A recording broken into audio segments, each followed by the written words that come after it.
Welcome to this explainer. So if you're a parent today, you already know that keeping up with technology can literally feel like a full-time job. I mean, you're competing with algorithms designed by thousands of engineers just to get your kid to look up from the dinner table. It's exhausting, right?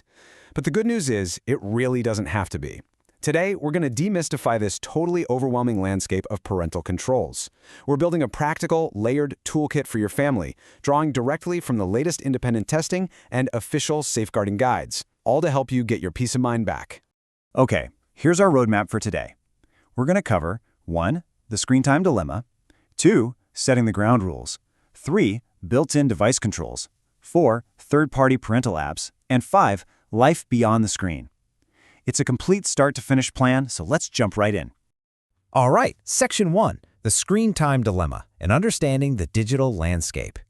So how do we manage screen time? Man, this is the ultimate question keeping parents awake at night. Kids today are digital natives. Their devices are essential gateways to homework, to socializing, and, entertainment. We can't just toss the iPad out the window or permanently unplug the router.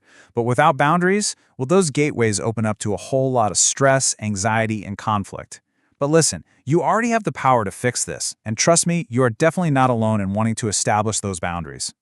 Get this, 86%. That's the percentage of parents who track their child's location. This comes from an independent 2026 survey, and it brilliantly proves that wanting to monitor your kids is a completely normal part of modern parenting. We constantly hear that setting limits somehow makes us the bad guy, but the data just flat out shows otherwise. Plus, 77% of parents actually monitor their kids' text messages too. It's not an overreaction to want to keep your kids safe in a digital space you can't physically see. It's simply the new standard of care. And, well, there's a very good reason for that standard. The official Key Safeguarding Parent Guide points out the silent risks of excessive screen time. We aren't just talking about bad posture here. High device usage leaves kids vulnerable to severe online bullying, abuse, and exposure to entirely inappropriate content. On top of that, it quietly steals crucial physical development, replacing essential sleep and exercise with endless scrolling. This is exactly why we need to build a framework of digital scaffolding to protect them while they learn the ropes. Moving on to Section 2, setting the ground rules and the power of offline communication. This brings us to a really fantastic insight from Professor Miriam Liss. The absolutely crucial point here is that children learn by example.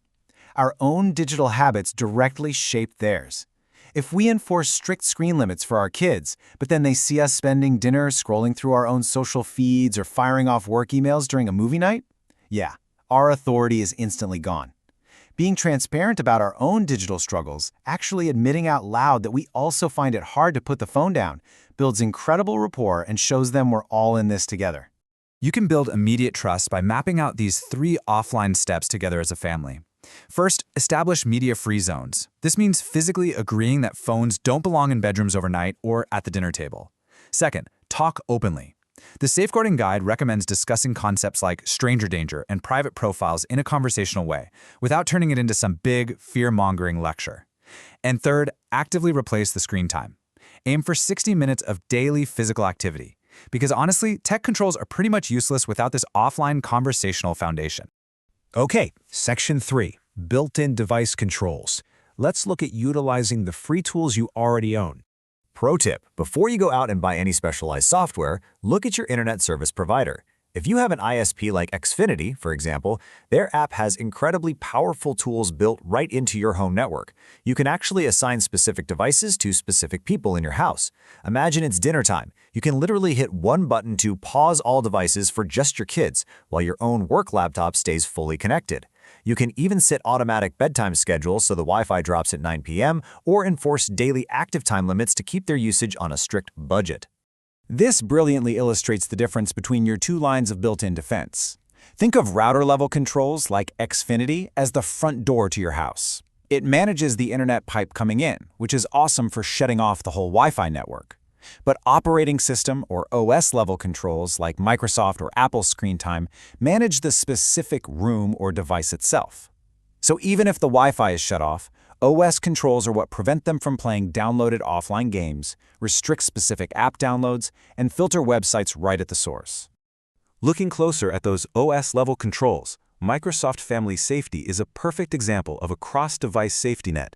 By setting up a family group, Your screen time limits and rules follow your child seamlessly.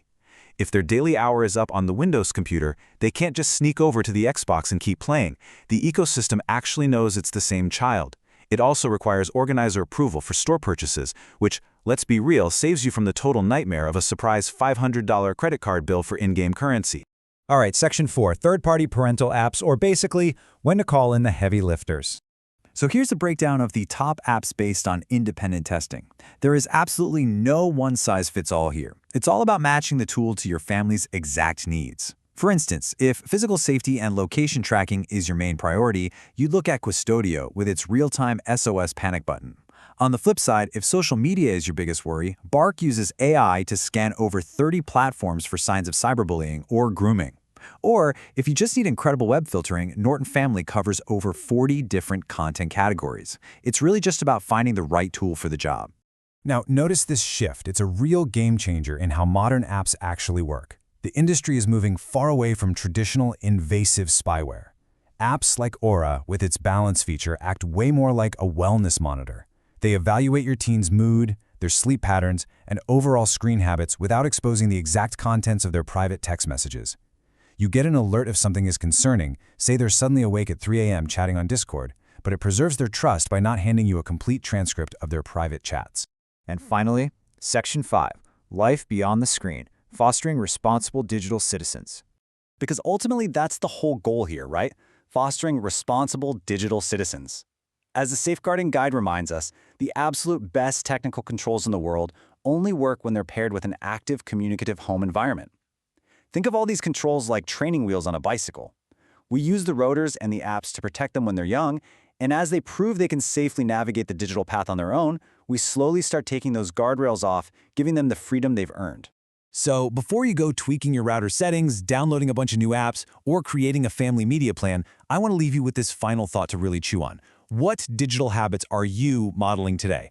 Are your own screen time habits setting the standard you want your children to follow? Think about it. Thanks so much for joining me for this explainer, and I'll see you next time.